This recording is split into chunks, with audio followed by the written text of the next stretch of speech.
Hello everybody and welcome to a new DJI Go4 Editor tutorial. This one is based off the version 4.3.10 for iOS. The Android version has less features and I already did a video on that. The link to that tutorial is in the description below, and there is also a card popping up on the upper part of the screen. Let's get into it. Fire up the DJI Go4 app and go to the editor.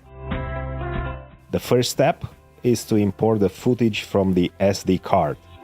The footage already saved onto the phone is a cached version and has a lower resolution. In order to do that, the Spark or your drone should be powered on and connected to the remote control or to the phone or tablet. Once the connections are established, go to the album section, then tap the little icon on the upper left side of the screen. Then choose Import from Onboard SD. You can also edit videos that are stored locally on the phone by choosing Import Local Videos. Once the videos are imported, go to the Create section of the editor and tap on Make Video Freeform. The app will bring up the videos that are imported into the editor. Tap on the one you want to edit. If you don't want to use the full-length footage, then you need to cut the needed part. Tap on the little scissors icon. Now the app will play the footage and you can choose the part that you want. You can move to different moments by scrolling left or right. Once you find the start of the preferred moment, tap on the scissors icon. The editor will mark that entry point and start playing the footage. Once you decide where the end of the cut will be, press the checkmark icon. That will mark the end point of the cut. If you are happy with that portion, then tap on Create on the lower part of the screen. The editor will add that cut to the timeline and add some background music. You can change the music by choosing a different one. There are several categories you can choose from: epic, hard, fashion, and so on. Listen to the tracks, then choose the one you think fits best your footage. There is also a More Music icon that will take you to the DJI Cloud, where there are a couple of more tracks. At this point, it's best to choose the music length. If you choose highlights, then the editor will trim your clip to the music length. The full length is the one I prefer. Now that you decided upon the music track, it's time to enhance a bit the footage. Tap on the pencil icon. In this menu, there are several parameters that can be altered. The first one is the speed. You can adjust the playback speed of your video by moving the speed lever left or right. Please note, if you drastically change the speed, more processor power will be used to compile the final video. The curve mode feature will gradually increase or decrease the speed. The second option is the reverse feature. As the name says, it will play your video in reverse. It can only be used for footage that is shorter than 1 minute. If you want to use this feature, then the original footage that you are taking cuts from should be shorter than 1 minute. The next one is the contrast. You can adjust it by moving the lever left or right.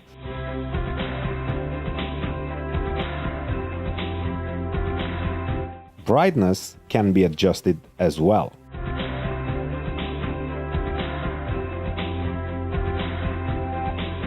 Saturation is the intensity of the colors and you can adjust them.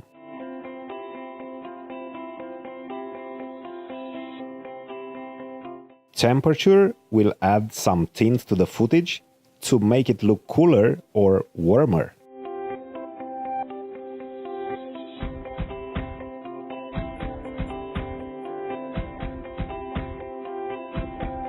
The sharpness will enhance the look of the footage. However, it is recommended not to push the lever too much, as this feature will alter the footage. Unlike the Android version of the Go4 Editor, This iOS one has the option to change the highlights and shadows intensity.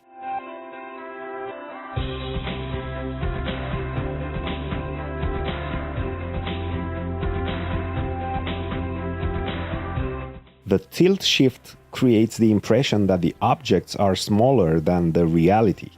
The editor has two ways of applying tilt shift: round or linear.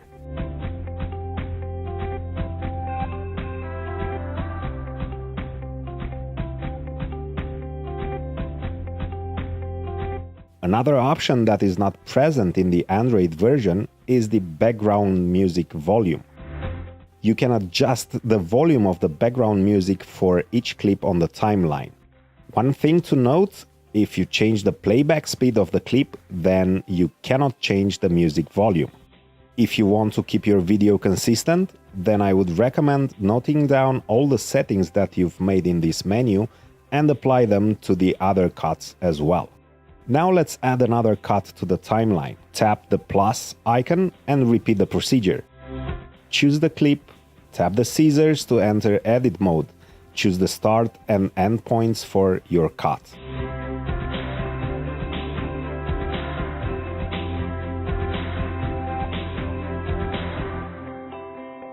Once you're done, the editor will add this second cut to the timeline.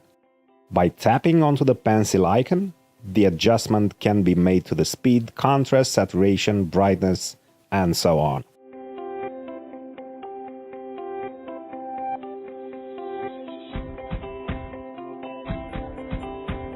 Since there are two cuts on the timeline, you can choose to add a transition effect in between them. Tap on the little line icon and choose one of the transitions available. If you do not like how the transition links the cuts together, then choose a different one. Also, if you want to adjust the length of the cuts in the timeline, you can do it by dragging the vertical bars left or right. For training purposes, let's add one more cut to the timeline. I'll fast forward this one.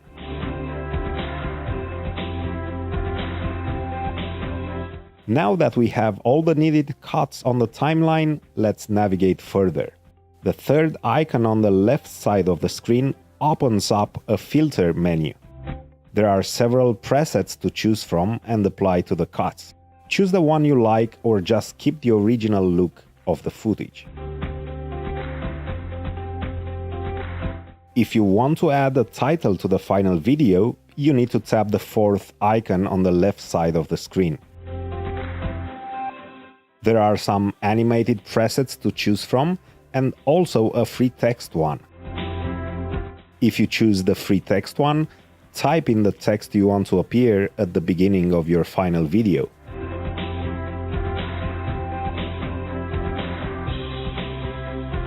You can also change the size by dragging the text box with two fingers. Well, there is one thing I was not able finding, and that is the font color. Let me know in the comments below if you can change the font color.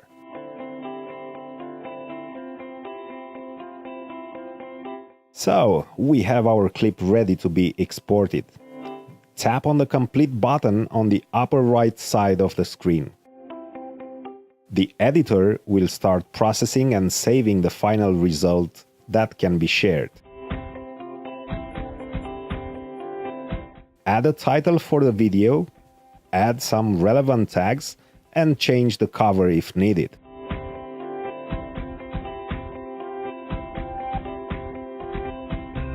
The editor will start uploading the video to the platforms you chose and also save it locally on your phone internal memory. And that was all. I hope you find it useful. Please consider liking and subscribing. Have a nice day.